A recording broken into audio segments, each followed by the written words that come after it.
que yo, Las Palmas, más lejos que yo, el cielo, más grande que yo, los fans que a mí me quieren. más alto que yo, Las Palmas, más lejos que yo, el cielo, más grande que yo. los fans que a mí me quieren.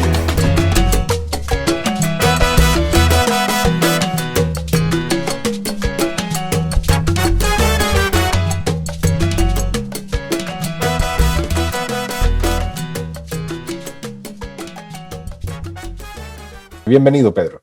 No, muchísimas gracias. Muchísimas gracias a ustedes por invitarme a este maratón.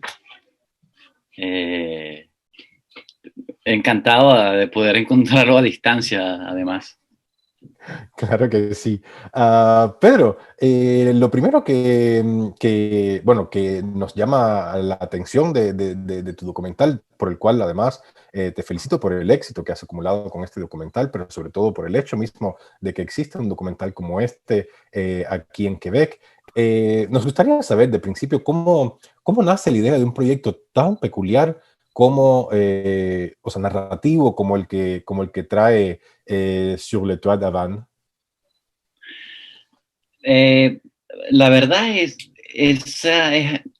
no sé, la verdad, es una cosa muy, muy loca, como que de repente aparece alguna idea latente que uno va guardando ahí y básicamente podría decirte que una vez cuando estaba en un taxi en Caracas, me conseguí un libro. Me conseguí un libro que se llama La Poética del Espacio, de Gaston Bachelard, y yo estaba pequeño en ese momento y me leí ese libro y me encantó, me fascinó. Y a partir de ahí ese libro minó mi mente y quedó. Y en mis varias visitas a La Habana y a Cuba por diferentes proyectos de fílmicos que tuve que hacer allá, míos y de otras personas, empezó como a nacer una ideita por allí y a unirla con ese libro. ¿Por qué te hablo de eso? Porque este libro es un libro que habla de los espacios, de las casas, del sótano hasta la buhardilla. Y en La Habana, visitar esas terrazas y esos espacios, me vino esa idea de centrarme en digamos, una perspectiva inusual de la capital cubana. Ok, Pedro, otra cosa también o sea, que queríamos saber de ti es que a lo largo de tu carrera tienes una relación eh, más allá de ser un latino que vive aquí en Canadá y en Quebec particularmente. Tu filmografía se centra mucho en la geografía del Caribe y en particular en La Habana, o sea, en la geografía cubana. ¿De dónde viene esta relación, al parecer personal, pero también filmográfica, que tú tienes para con Cuba, por favor? Yo no lo sé, yo no diría que se centra en el Caribe, pero sí, ha habido una repetición de sucesos en el Caribe, sin duda. Pero yo diría más bien que es como que se te ocurre algo, se te presenta algo, y por supuesto, y eso hace de mí un cineasta no profesional, precisamente porque no estoy como sumido a un horario o digamos a un esquema. Simplemente se me ocurre una idea y yo asisto a esa libertad de hacerla. Ha habido casualidad o ha habido magia o ha habido alguna cosa rara que todavía no sabría explicar, que algunos proyectos sí han sido sucesivamente en el Caribe y en Cuba en especial. Tú bien lo decías al principio, Pedro Juan Gutiérrez, luego Filemón, y bueno, luego Los Techos de La Habana, ¿no? Sur le Toit d'Havane. Pero no, yo diría más bien que es una cosa muy libertina de mi parte puedo estar hoy en Cuba y mañana en Afganistán, sin fronteras. Yo pienso más bien en la idea en sí misma, de alguna historia, de algún proyecto, y luego, bueno, en los territorios donde se produzca eso, no es tan importante por ahora. Pero sí ha habido algo que me ha llevado a Cuba muchas veces y sin duda podré responder esta pregunta 10 años más adelante. Ok. Una cosa también que podemos percibir como un cambio bastante notable, digamos, en la filmografía que cuentas hasta el momento, es que esta película te lleva de las esferas, digamos, como que más de la cultura establecida en Cuba a un ambiente mucho más íntimo, a un ambiente mucho más doméstico, incluso, si se quiere, en la medida en que tú investigas la vida de cubanos promedio, por así decirlo, eh, en Cuba. ¿Cómo fue para ti este proceso o sea, de sumergirte en un universo que incluso para muchos cubanos permanece todavía un ámbito bastante invisible o bastante borrado de la vida de un cubano que viva en Cuba, por ejemplo? En general, sí, en general me gusta indagar, investigar sobre el lado oscuro, el lado que no vemos, sobre el lado que tapamos, en fin, puede haber una lista enorme. Y las perspectivas diferentes también. Y en el caso cubano, en el caso de esa película en especial, yo simplemente me planteé con mi productora Arancha Maldonado, que vive acá en Montreal, una española, y el hecho de que podamos visitar los intersticios de esa ciudad, como el dosel de la ciudad, como si estuviéramos en la selva, como si estuviéramos en el bosque. Y en vez de estar caminando abajo en el sotobosque o en la tierra, pasarnos a otro estrato y quedarnos allá arriba. Fíjate que en esta película la cámara nunca está abajo. Y si vemos abajo, lo vemos desde arriba, en picada. Entonces, pasearnos en ese estrato como si estuviéramos en el dosel de La Habana, en el dosel de ese bosque, y ver qué pasa, cuáles son las relaciones del modo de vida de la gente, y verlo como si fuera un biólogo, un sociólogo, pero como un biólogo también, en cierto sentido. Y bueno, nada, eso fue un pretexto, pero un pretexto maravilloso, porque esos espacios entonces me daba iba descubriendo yo mismo unos personajes maravillosos. Nosotros hicimos esa película en 3 años. El primer año fuimos sin cámara, fuimos solo, Arancha y yo fuimos solo a hablar y a escribir y conversar con la gente. Eso fue maravilloso porque entonces eso nos hizo abrir la panoplia de personajes que se iban incorporando, y por el otro lado, bueno, que la gente tuviera más confianza con nosotros. Los otros años subsiguientes sí filmamos con ellos.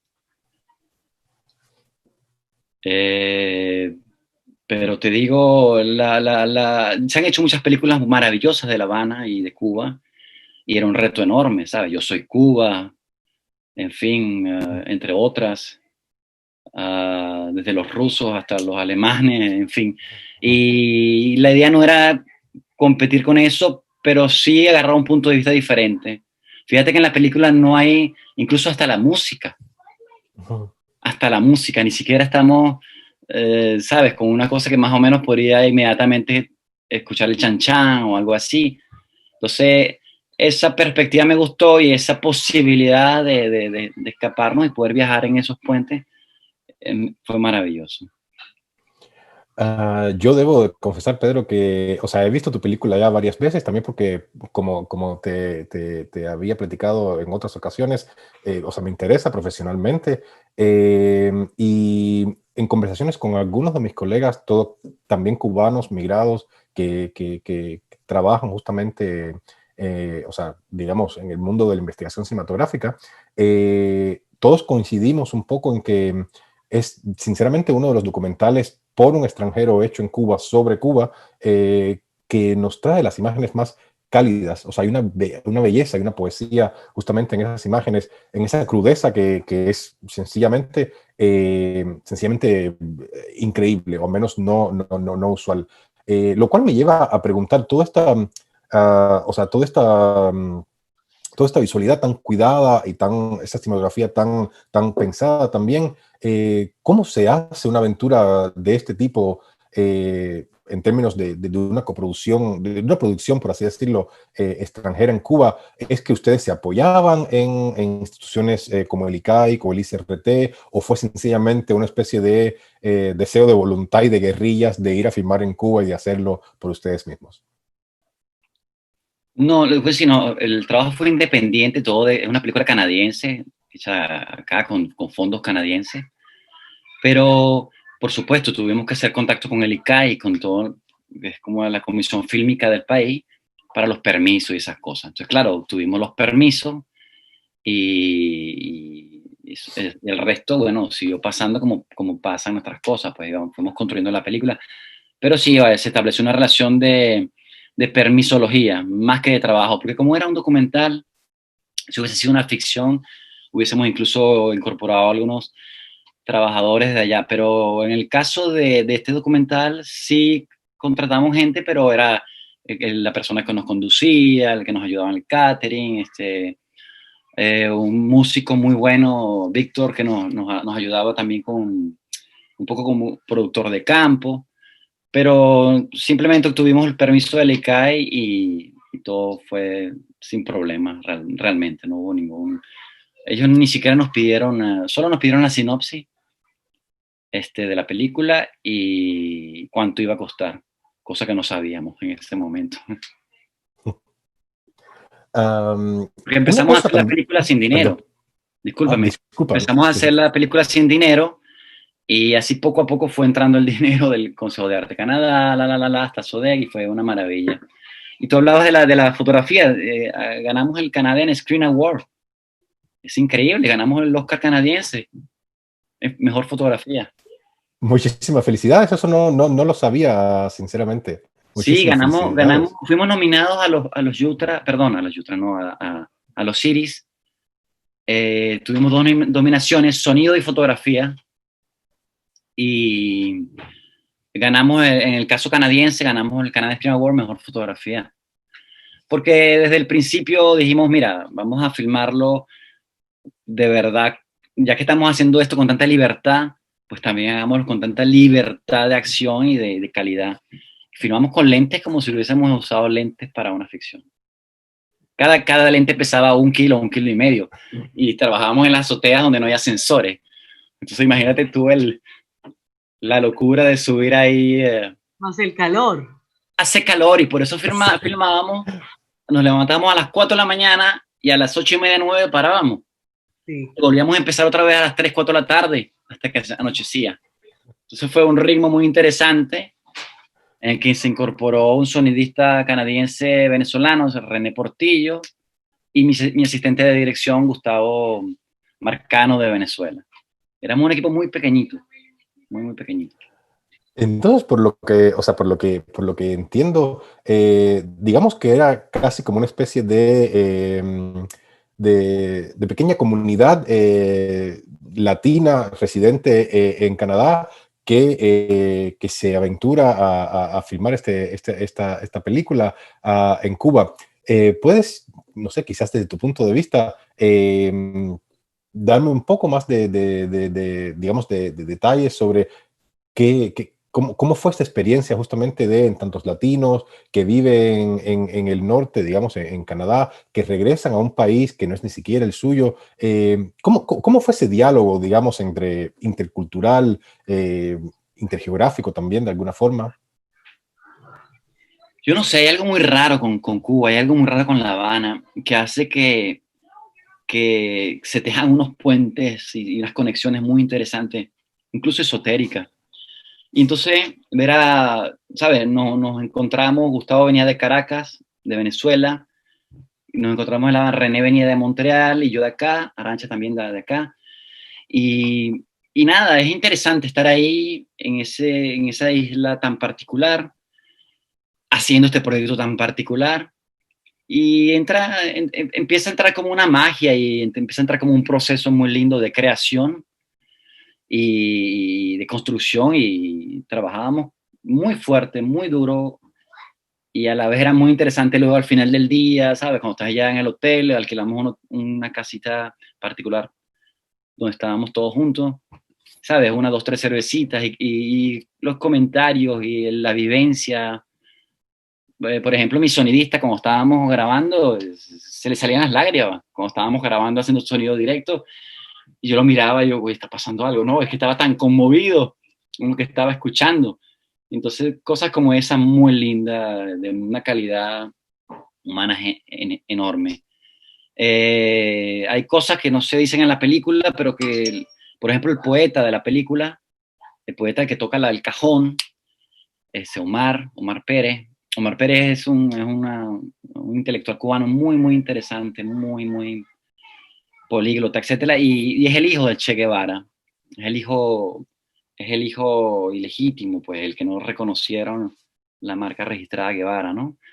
Y imagínate tú ese nivel, estábamos haciendo la película, pero además estábamos reuniéndonos con esta gente, conversando con ellos, y eso fue fascinante, fue enriquecedor. De verdad que esta película ha sido enriquecedora personalmente, para cada uno de nosotros, creo yo. Conocimos gente de una calidad hermosísima y ver el resultado fue aún mejor, porque a veces hay proyectos que no se logran terminar o no logran a tener tanto éxito como lo ha tenido esta película. Y la verdad que ha sido enriquecedor también para el público, lógicamente, porque es otra Habana que nadie ve. Y con tanto turismo que se hace desde aquí a Cuba y la gente que sale a los hoteles, todo incluido, y que se pasea por La Habana y en fin, y va a los sectores más turísticos, por decir así, ignora completamente esta realidad. Y eso es como un submundo, es decir, la gente que vive arriba, lo que yo sentí, y yo no la había visto, yo no conocía tu película, que es un mundo donde la gente que sube no quiere volver a bajar, o aquellos que suben son aquellos que no quieren que nadie suba tampoco a verlos, a descubrirlos. ¿Es así? Sí, sí, son islas, por eso vuelvo a la poética del espacio, son islas, esas terrazas dentro de otra isla, y eso fue fascinante, ir de isla en isla en esas terrazas, con esa decadencia interesante de los edificios que se van cayendo, porque se van cayendo literalmente, el tiempo vivido. Para mí, yo la veo, esa película, es como cuando tú vas caminando en una calle de Montreal y ves todos esos afiches que pegan los pegadores de afiches, y abajo hay otro, y abajo hay otro, y abajo hay otro, medio roto y medio sin terminar de sacar. Yo estoy más interesado por ese afiche que está al final y por ese cuadro que se arma de nuevo con tantos esos pedazos, ese sustrato que va más abajo. Porque como tú bien dices, Quebec es un alto consumidor del turismo de Cuba, por la relación normal, el frío, el calor, en fin. Y ha habido buenas relaciones. De hecho, los únicos países que tuvo relaciones positivas con Cuba después de la revolución fue México y Canadá. Los únicos. Pero esa no es solamente la isla, y eso no es solamente esa realidad. Y por eso nosotros nos fuimos de caprichosos en esta pequeña grieta y este dosel, como te hablaba al principio, para crear esta película.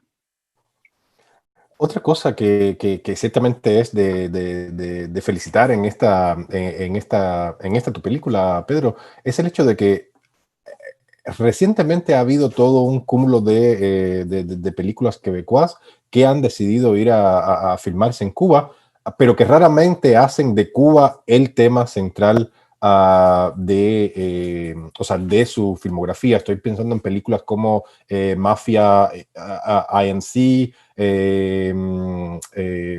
no sé, otras que posiblemente no me vienen ahora mismo a la mente, películas que utilizan a Cuba como trasfondo para significar la América Latina en general, pero no hablan exactamente de Cuba. Y siempre me pregunto exactamente, para este tipo de aventuras, de coproducciones transnacionales, ¿es que hay algún tipo de incentivo sea de las autoridades canadienses, algún tipo de ayuda, algún tipo de, básicamente, de incentivo para ir a filmar en Cuba, o es solamente, digamos, como que por deseo estético, por así decirlo?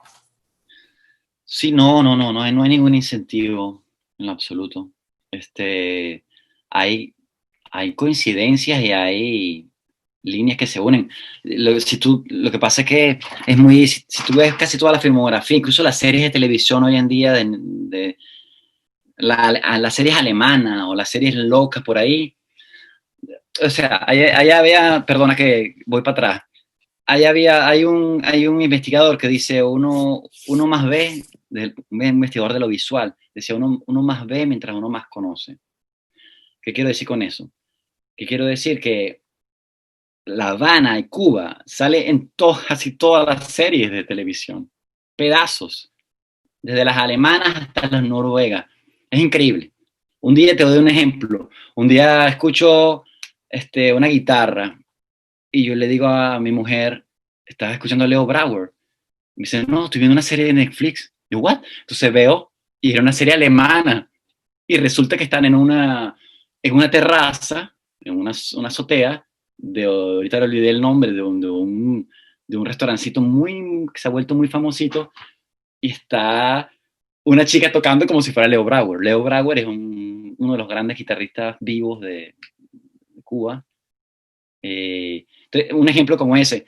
Yo pienso que La Habana ha fascinado a muchos y Cuba, y en mí en particular, yo no lo digo desde el punto de vista bon marché, como se dice, sin caer en esoterismo. Yo creo que hay algo interesantísimo en ese país, en lo personal, que te invita a caminarlo de otra manera.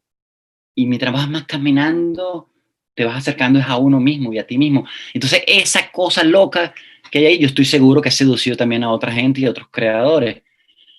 Y es por eso que está, más allá de su historia política, más allá de su historia cultural, hay algo ahí magnético muy interesante. Y claro, cómo no utilizar La Habana de telón de fondo o sus actores. Hay una película cubana que acaba de salir hace poco, Sergio y Sergey, algo así. Sergio Sergey. Algo así, ¿no? Un cosmonauta que se queda varado en el espacio y otro tipo abajo. O sea, es una locura, es un crisol de maravillas. Y es un gran ejemplo desde el punto de vista cultural cómo se puede hacer mucho con poquito. También de esa magia que traduce tu película, quería preguntarte, porque una de las cosas que me llama poderosamente la atención justamente es el hecho de que tú nos presentas no solamente un paisaje de La Habana, sino verdaderamente uno de los retratos más íntimos y posiblemente menos edulcorados de la realidad cubana también. Y en medio de todo eso florece una poesía y una belleza que nos interesa. Me gustaría justamente saber un poco cómo fue eso de inmiscuirse en la vida del día a día, en la domesticidad de estas personas que te abrieron sus puertas para dejarte filmar dentro. Sí, y yo creo que el escritor italiano, Italo Calvino, decía que uno debe escribir como dejando que en las palabras, en la frase, entre el viento. Yo creo que eso fue un poco la propuesta de esta película. La intentamos hacer dejando que sea leve, que se entrara el viento. Y esa levedad en la que nos vamos acercando a esos personajes y a esos mundos y a sus historias que a veces no son tan leves y son muy fuertes y muy duras, como el caso de Lala, que dice que lo dice de una manera muy suave, pero lo dice, que tiene que casi que ir a prostituirse porque los fines de semana, en fin, o que su objetivo es tener mesas y platos. Esa cosa hacía que fuera leve nuestra aproximación, pero muy profundo, para hacer una película sobre la condición humana. Para hacer una película sobre la condición humana y para hacer una película más universal. ¿Te das cuenta ahora? Es una isla con otra isla, un contenedor, pero al final se vuelve enorme y al final se puede parecer tanto a ti como a mí o a algún familiar nuestro o alguna vivencia que hemos tenido. Ese era como nuestro objetivo y primero, para ser respetuoso con la gente, y segundo, porque yo creo que esa era la manera de hacerlo artísticamente. Si no hubiese hecho periodismo, pues, ¿me entiendes? Por eso que es diferente, uno escribe, habla de otra manera más directa. En cambio, de esta manera poética hace que, bueno, que ustedes, los espectadores, también tengan su manera de entenderla y de procesarla, pues. No estoy aquí para darle, ¿sabes? Decirte, mira, esto es así, esto es así.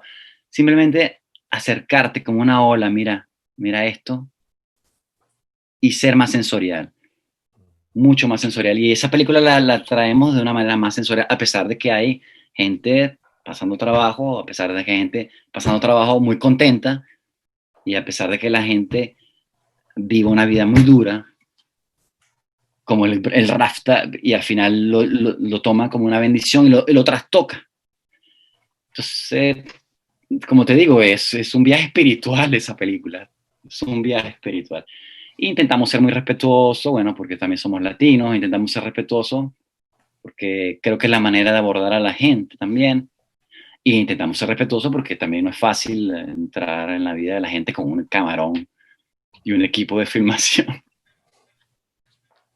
Pedro, en los últimos minutos que nos quedan de esta entrevista, a nosotros nos gustaría saber, es que justamente este viaje tan íntimo y tan profundo que tú haces para con tus sujetos de la película, ¿esto se mantiene en el tiempo una vez que haya finalizado este proyecto? O sea, ¿quedan lazos entre ustedes y estas personas que ustedes representaron en tu película? Sí, claro, es tiempo transcurrido y es tiempo de vida. Fíjate, esta película duró 3 años y por supuesto que deja una imprenta, deja una huella más allá de la película en sí mismo, sino el proceso de creación, de antes de filmarla hasta después, incluso hasta ahora. Estamos igual yendo a festivales, fuimos a festivales, vivimos cosas muy lindas, cerrando procesos administrativos de la misma película. Pero por supuesto, es tiempo transcurrido, es tiempo de vida y ha habido momentos intensísimos, muy intensos, con la gente con la que se vivió y con la gente con la que filmamos. Y nada, eso es lo que te da motivación para otros trabajos, aprendizaje, pero, y nada, sencillamente, sí, muchísimas ganas de volver incluso. Pero ahora con toda esta vida que tenemos el coronavirus, se vuelve terrible. Te doy un ejemplo, hay una película y ahí quizás va a ser que queremos hacer sobre el Frente de Liberación de Quebec y ellos estuvieron exiliados en La Habana, en Cuba. Y fíjate, vuelvo otra vez quizás a Cuba, si todo va bien, sobre una ficción sobre la vida de una de estas personas que vivió 4 años de su vida en el 8º piso del Hotel Nacional. Pero sí, Wow. claro, hacer una película es una locura, es una responsabilidad, es un acto interesantísimo, casi que un acto fantástico.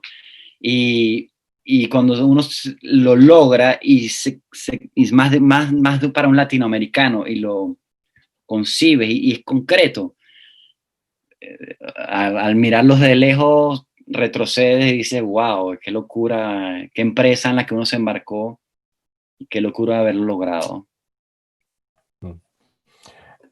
Una vez más, Pedro, te agradecemos infinitamente tu presencia aquí en Latinarte. Te agradecemos tu película particularmente. Muchísimas felicidades una vez más por todos estos premios, todo este reconocimiento que es muy merecido además para tu película. Y bueno, yo le paso la palabra a nuestra directora Ángela Sierra. Es que si quería usted preguntar algo a Pedro, en fin. No, apenas una pequeña pregunta, apenas para cerrar. ¿Qué sigue?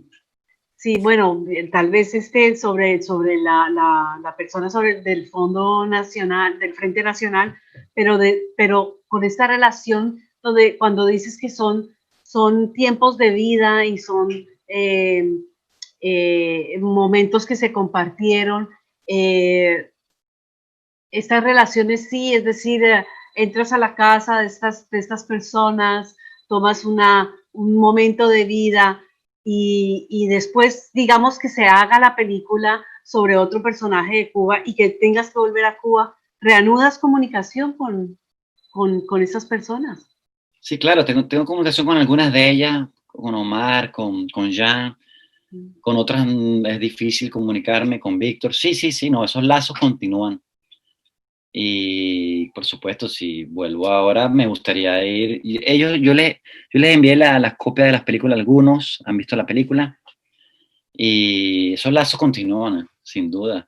Lindo caminar y tocar la puerta y saludar. Y bueno, ahorita en este proceso de encierro, es un proceso de escritura, estamos escribiendo unas ficciones. También queremos filmar en Latinoamérica, queremos filmar una en Nicaragua, una ficción que se llama La canción del boxeador. Y estamos en ese proceso de llenar dossier y de escribir, haciendo talleres por internet también. Ganamos el Cine Qua Non Lab, que es un laboratorio por internet. Entonces, es un tiempo de reflexión de proyectos y de proyectos latentes. Y de construcción. Sí, en eso estamos, y en el momento que podamos volver a filmar, filmaremos. Bien. Pues muchísimas gracias, Pedro. Muy generoso de tus respuestas con el público, de también de facilitarnos la película, porque a veces es difícil pasar, es difícil obtener los acuerdos, los permisos. Latinarte es un pequeño festival, a veces la gente tiene un poco de reticencias no sé, a no tener suficiente público, o tal vez a que haya procesos que no sean muy claros, o en fin, pero te agradecemos muchísimo porque causó muchísima...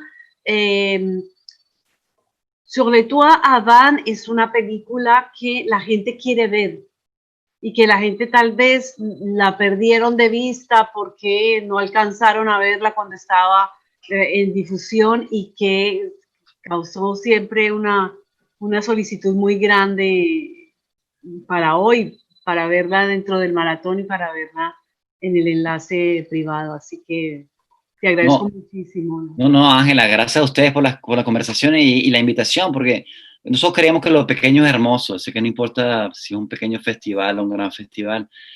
Y te doy un dato, fíjate, cuando la película salió, fue un récord de taquilla en Canadá para un documental. Estuvimos más de 90 días en salas comerciales. Okay. Y estábamos, un día y nos enteramos, no sabíamos, nos enteramos porque una amiga de la ONF nos escribe: bravo, están en tercer lugar del box office canadiense. Wow. ¿Y cuáles son las películas que nos competían? Pokémon, y había otra gringa. Entonces estábamos en tercer lugar del box office. Increíble. Y realmente para un documental fue un récord comercial muy lindo. Increíble, sí, claro. Y mucho orgullo, porque de todas maneras es un equipo latinoamericano, hispano, así que para nosotros es un orgullo muy grande, y ahora con los últimos premios que ha ganado la película, pues lógicamente que es muy agradable todo esto. Te agradezco mucho. Nosotros tenemos nuestra hora 24, la gente está entrando a la sala también virtual para comenzar nuestra hora 24, la última hora del maratón. Así que te agradezco muchísimo, Pedro, te deseo la mejor de las suertes, y nos deseamos de ver tu cine, tus producciones, lo que haces con esta poesía tan grande, conviertes este cine en poesía. Nos lo deseamos como público, ver rápidamente otra película tuya. Muchísimas gracias. Claro que sí, muchísimo éxito también en el futuro. Gracias, Darien. Te llevo entonces al otro evento, la hora 24 del Gran Maratón. Claro, vale, sí. Buenas noches. Gracias. Gracias, Pedro, que estés muy bien. Hasta luego. Pronto. Chao, chao.